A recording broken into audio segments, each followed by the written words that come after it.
No DQ Galaxy, we are live with the final recap of 2022 premium live events. That is, we still have a few more Raw, SmackDown, and Dynamite episodes. This is the No DQ recap of NXT Deadline. I will also be giving my thoughts on the Ring of Honor Final Battle pay-per-view event, which happened earlier in the day. Shout out to the early birds, Darren G, Next Stage Arcade, David Estevez, LaShawn Davis, Ken Terminates DQ, CC Drink, Torvik23. Thank you all for tuning in early. Much appreciated. Now, let's start with Ring of Honor Final Battle. I did watch the whole pay-per-view, which I believe is the first Ring of Honor pay-per-view I have ever watched from start to finish, ever. And this is going back to 2002. I thought it was a good show. I did have some lack of interest in a lot of the matches. Everything was solid. Even the 0-hour pre-show matches were good. In-ring quality is not the problem with Ring of Honor.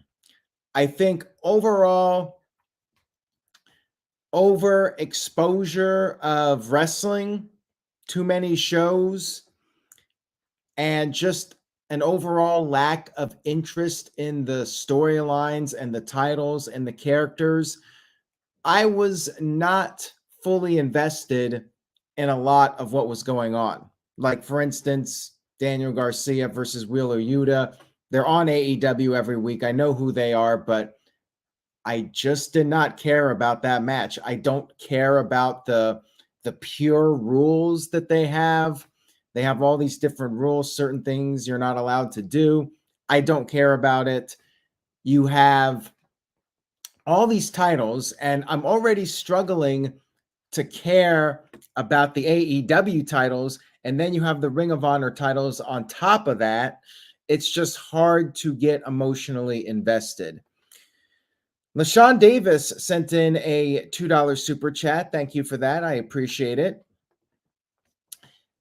The match where I really started to feel like I was watching a pay-per-view that had a quality match, and all the matches were of quality, but where I really felt like I was watching something special was the FTR versus the Briscoes double dog collar match. That was incredible. Awesome bloodbath fight between these two tag teams. They just beat the holy hell out of each other with the dog collar chains. It was a war. And that's what I like in my professional wrestling. I like to see people going out there and just beating the crap out of each other, the simulated violence. I love it. Some of the other stuff on the show, all the flips and that stuff, like, it's entertaining, but at the end of the day, it's just those guys going out there and fighting each other and just pounding and slapping meat, the whole 9 yards. That's the stuff I love. The blood, it was what you would expect out of that type of match. You had lots of violence, lots of blood. Everybody was bleeding. Hell, even the referee got busted open accidentally, but he was bleeding. It was just complete carnage. Best way to describe it.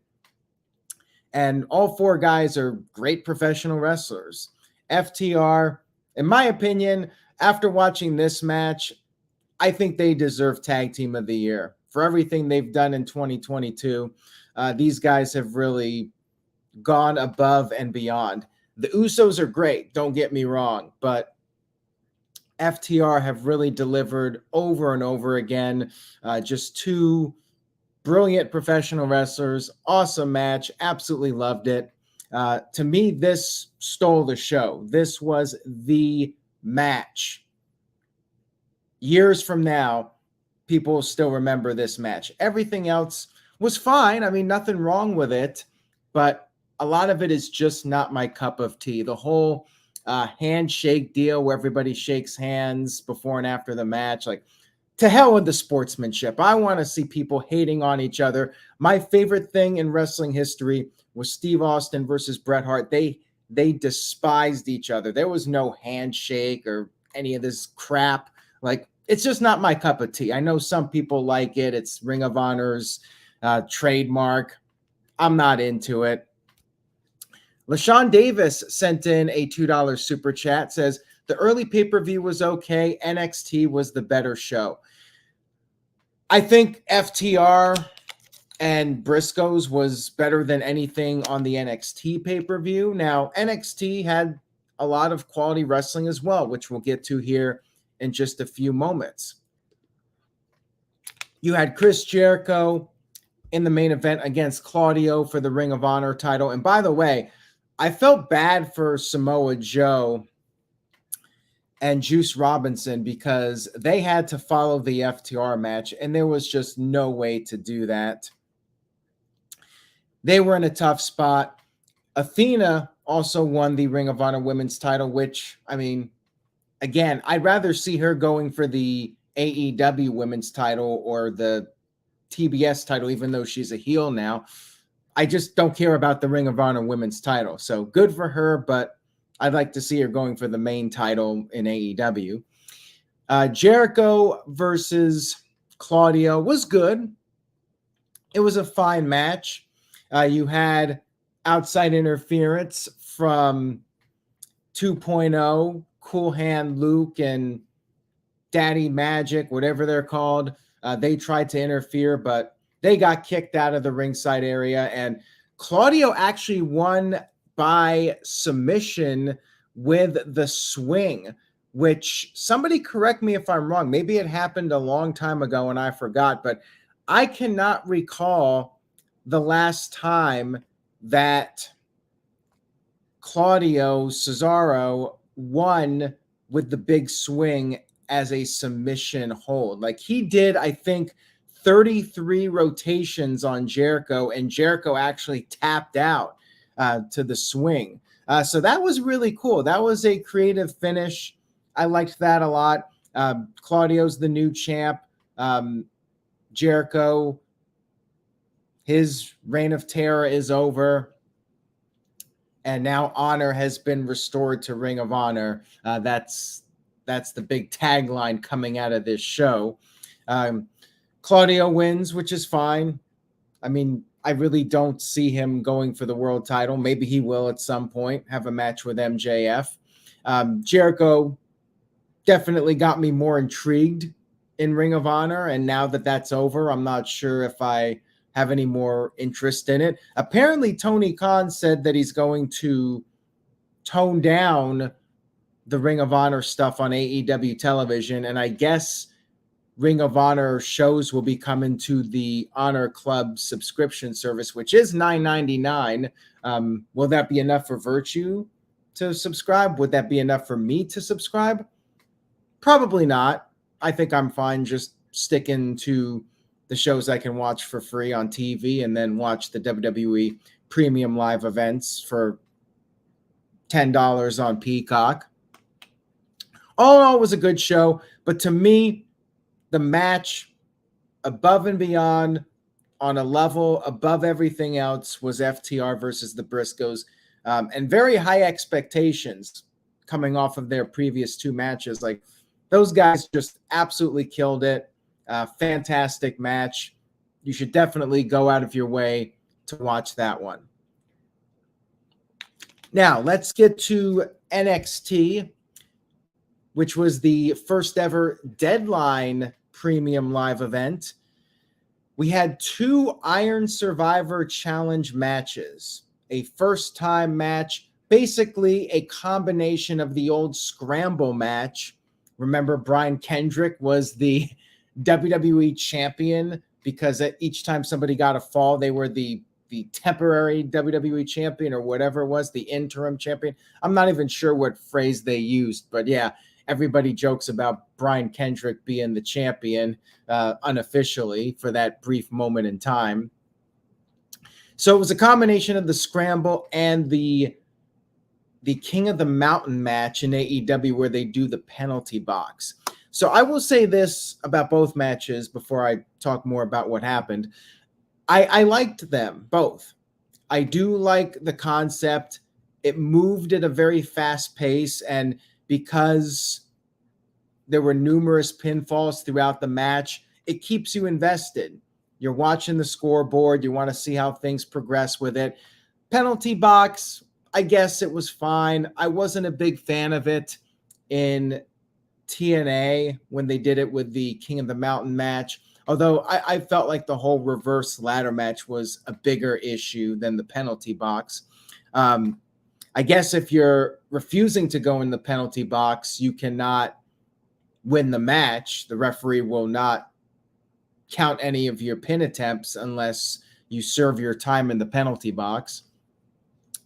But yeah, it was a fun match, the women's match, and then the men's match was also entertaining. And I'm fine with them doing more of these. Maybe they should just do the scramble match without the penalty box. What do you guys think? I do think either way, I'm fine with them doing more of these matches. So you had Cora Jade, Indi Hartwell, Kiana James, Roxanne Perez, and Zoey Stark. And they had the scoreboard at the bottom of the screen with the timer, 25 minutes. Whoever can get the most decisions in the 25 minutes wins the match. And it's interesting because you would think in most gauntlet type matches, Royal Rumble, so on and so forth, if you're in at the beginning, you have a disadvantage, but not necessarily in this match because you have more time to accumulate more pins and submissions, more falls. Roxanne and Zoey Stark started the match, and Kiana was the third entrant. Zoey pinned Roxanne with a knee to the face, so that made Roxanne the first person that had to pay the penalty.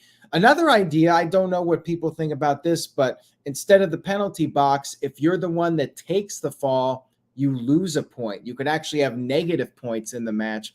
I don't know how well that would work out if people would like that, but that's also an idea to do instead of the penalty box. What do you guys think? What did you guys in the chat room think about the penalty box? Let me know. And if you're watching on demand, leave a comment. Do you like the penalty box? Do you think they should do something different? What were your thoughts on the Survivor Challenge matches? Let me know. Anyways, you had Cora Jade as the fourth entrant in the match. And then Indi Hartwell was the fifth and final competitor. Some more falls were exchanged. Roxanne was able to get back into it. She pinned Zoey and got a fall.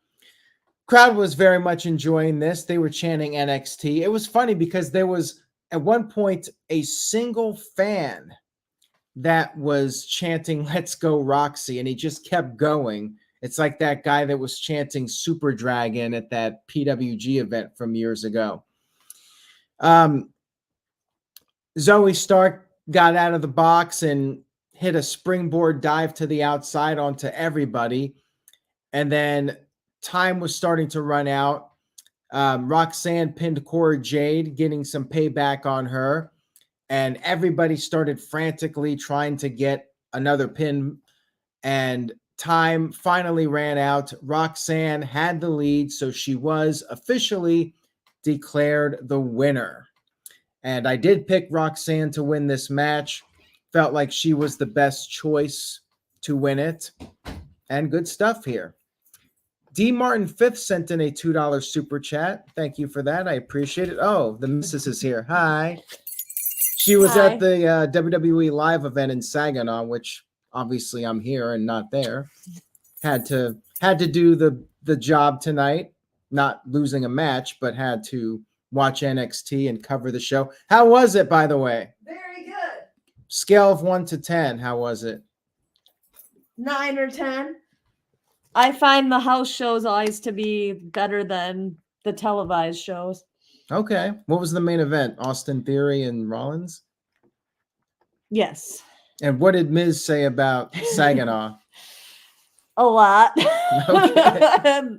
Basically, that we're a D-list town. D-list town. Yep.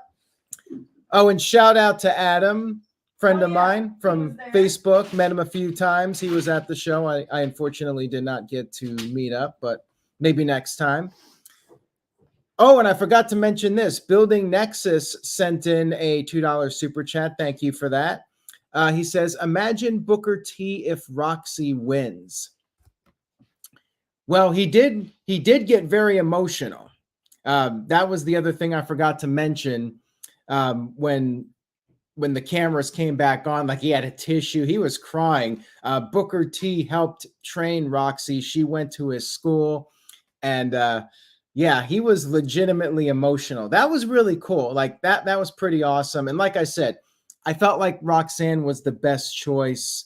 I could see her being the one that ends Mandy Rose's title run and get Toxic Attraction up to the main roster.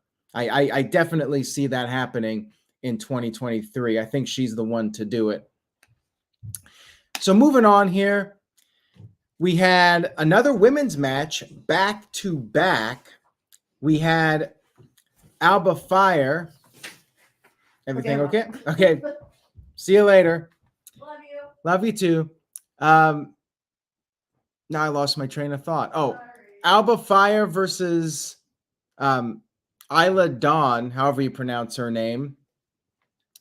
And this was back and forth. Good match here with them. Although they had an interesting ending to this. So I guess Dawn put a curse or possessed the referee. I haven't been watching NXT, so I really don't know what her gimmick is. I just know that she cost Fyre the NXT Women's Championship several weeks back. And the referee started coughing up some kind of black substance, similar to what happened to Randy Orton a year or two ago. And this was when Fyre was about to win. Referee possessed. It was goofy. And a second referee ran down. And earlier in the match, Dawn had exposed the middle turnbuckle, took off the padding, and she sent Fyre into the turnbuckle, which was exposed. The second referee was checking on the first referee, and that's when Dawn did that, sent Fyre into the turnbuckle, and then pinned her 1, 2, 3. So, I mean, it was over the top and silly. Match was fine. I thought the match itself was good, but yeah, finish was a bit much. It is what it is, though. Now, will she do that for every match? Like, if you're going to do it for one match, why not do it for all the matches? That bread from Hungry Howie's is really good. Highly recommend. We had that earlier for the pay-per-view. Next up, we had Pretty Deadly defending the NXT tag team titles against the New Day, Kofi Kingston and Xavier Woods. New Day trying to go for the Triple Crown, holding Raw, SmackDown, and NXT tag team titles.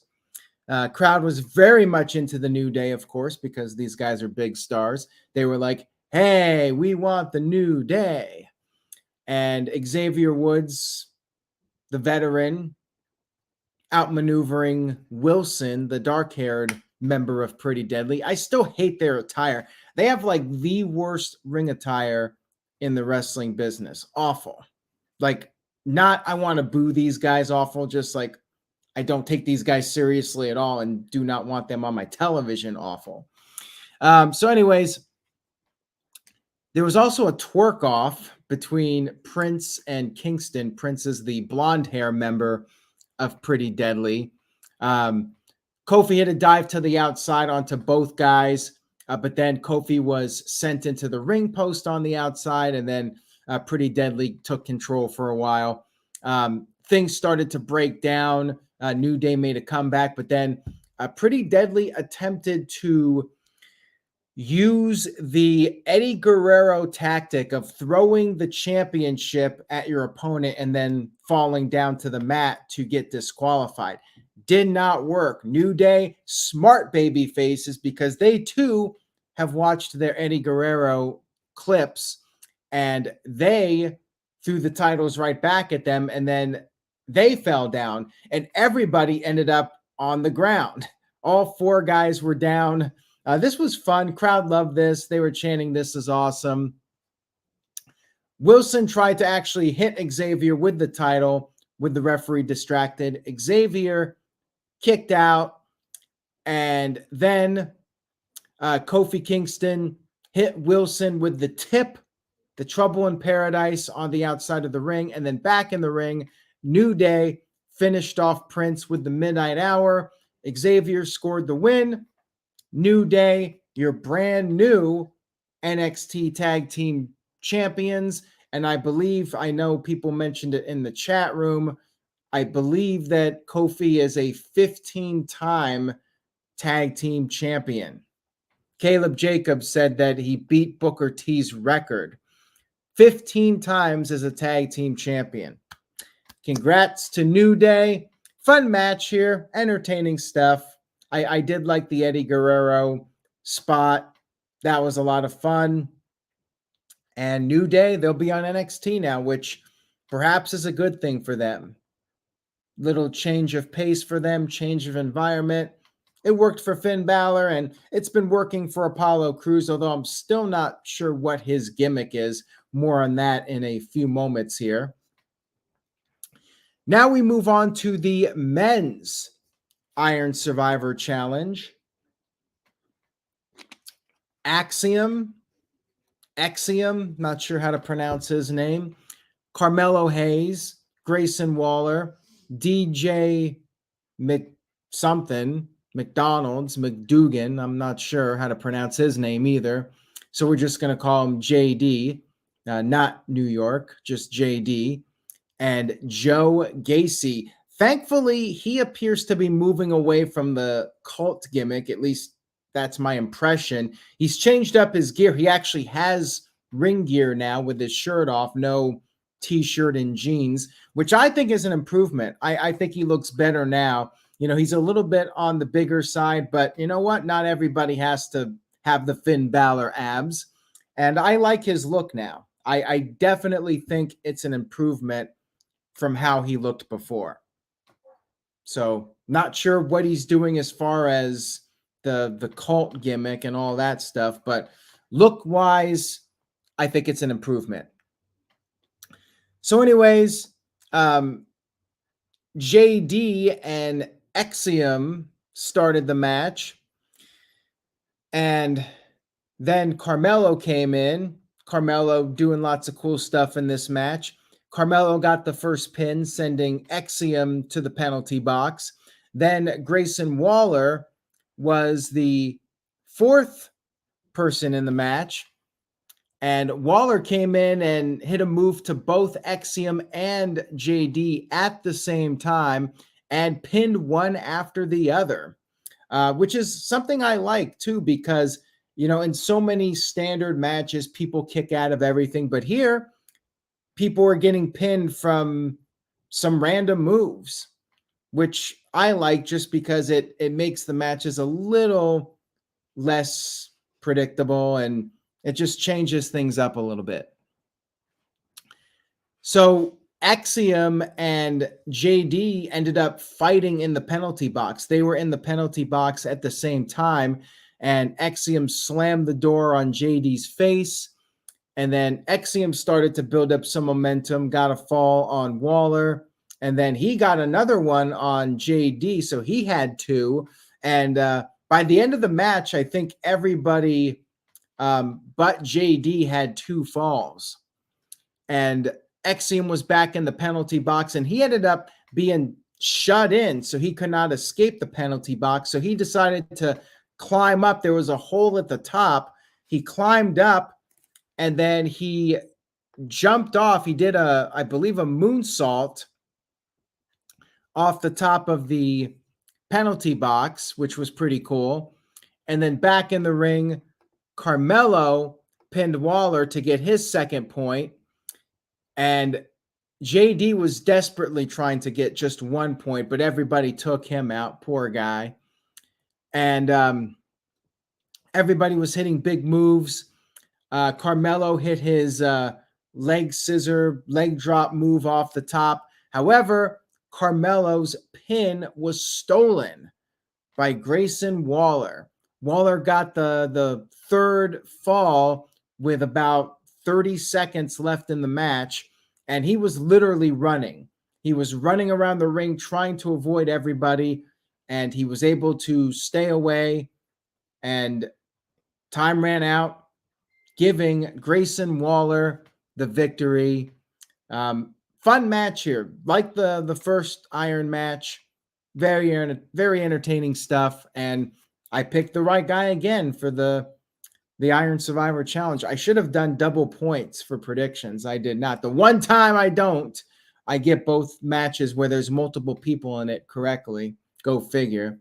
But congratulations to Sun on winning the 2022 No DQ Predictions League. We had our main event of the evening.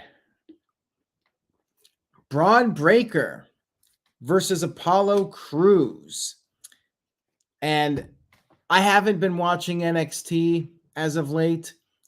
The buildup for this match was them going fishing. Is that right? They went fishing and they went to a restaurant. Odd buildup for a world title match on a pay-per-view. Bron Breakker's entrance was a slideshow of his various wins over the past year. He's accomplished a lot. He's been in some great matches. The two of them were having a feeling out process. They did a test of strength. They both kept up at the same time. You know, it was like the irresistible force meeting the immovable object. And yes, big thank you to Noah Foster for doing the Predictions League. Follow him at nfoster1916 on Twitter. He'll be doing it again, I think, for 2023. Make sure you guys follow him so you can get all of that information and join the Predictions League.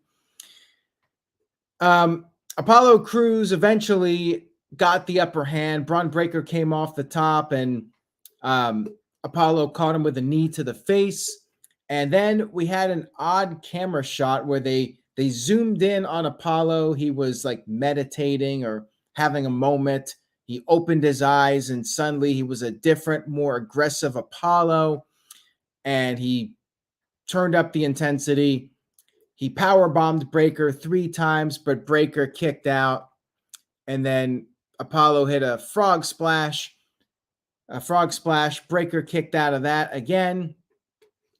Breakker started to make a comeback. He hit his signature top rope bulldog, but Apollo kicked out of that. And Breakker pulled down the straps. However, Crews hit him with a power slam. He hit Breakker's power slam on Breakker. Breakker managed to kick out of that. The two of them started trading blows. They did the little hockey fight with the punches being exchanged. Then Breakker finally hit the spear, got the 1-2-3 victory. Very good match here, although I would not call it a classic. It felt a little short, too. I felt like it was maybe 15 minutes tops. It was a good showing. I agree with Caleb Jacobs, but was not at the level of the previous Bron Breakker matches, like when you had Tyler Bate in there and Dragunov. Like, this was not at the level of that previous feud that Bron Breakker had in NXT. But it was still a good match, good main event. I think the best match on the show was the men's Iron Survivor match, and then the women's would maybe be number 2. All in all, good show. I give it a solid B, but like I say every time, not at the level of the classic NXT pay-per-views. I do like the Iron Survivor Challenge. I think they should do more. Main event was good, but not a top-tier main event. We had the New Day winning the titles. Good moment. Wasn't a big fan of the referee being possessed, but all in all, I did enjoy NXT. Again, perfect length for a pay-per-view. What was it, like 2.5 hours? I'm all for that. And I would recommend the show. And as far as Final Battle goes, like I don't know if I would say, I mean, I guess you have to buy the pay-per-view if you want to do it the right way, but really the only match I would say is a must-see would be the FTR Briscoes match. Like, that was the match of the night from either promotion. And that's it. I hope you guys enjoyed the recap and the thoughts on Final Battle. And I did mention Grayson Waller earlier. I forgot to mention that after the show ended, well, the credits popped up, and then they did that gimmick where the credits appear. Grayson Waller lays out Bron Breakker with the stunner, and then he held up the NXT title. I mean, I could see him possibly being the guy. I feel like it's either going to be Grayson Waller or Tony D'Angelo. One of those guys, I think, will end up being the one to beat Bron Breakker. I know WWE is very high on both guys, quite frankly, but Grayson Waller, they had him on Raw before. I know they really see a lot in him. He could end up being the one. I really feel like Breakker's time is coming up pretty soon. Like, I think he's been ready for the main roster, and same thing with Mandy Rose. I mean, they brought her down to NXT for a bit, but her and Toxic Attraction, I think it's time for them to be on the main roster. So, I mean, Vengeance Day, they're doing the show in Charlotte. They're going to an arena, which is a very ambitious move. I mean, they struggled to sell tickets for the WrestleMania Stand and Deliver weekend takeover, whatever you want to call it. They did not draw a huge crowd for that show, despite it being WrestleMania weekend. And I think that it might be tough for them to draw a big crowd. We'll see how they do. But yeah, I could see. And Carmelo, I saw a comment about from Ace and his Familia Vlogs, Carmelo Hayes. The thing about him is he too should be on the main roster like ASAP. Like, I think there's no need for him to even have an NXT run. Get him on the main roster. Like, him and Ricochet would be a hell of a tag team. Like, they had their match against each other. Them as a tag team, they'd be pretty awesome. So anyways, fun night of wrestling between the two shows. Fun day, I guess, because the Ring of Honor show was earlier in the day. Thank you all for tuning in. Much appreciated. And if you liked the video, please give it a thumbs up on YouTube. Tell a friend. Spread the word. Have a great rest of your weekend, everyone. Stay tuned to NoDQ.com for the very latest news. Been a busy few days, so make sure you stay up to date. Take care, everybody. Say yes to NoDQ.com, and I will see you all next time.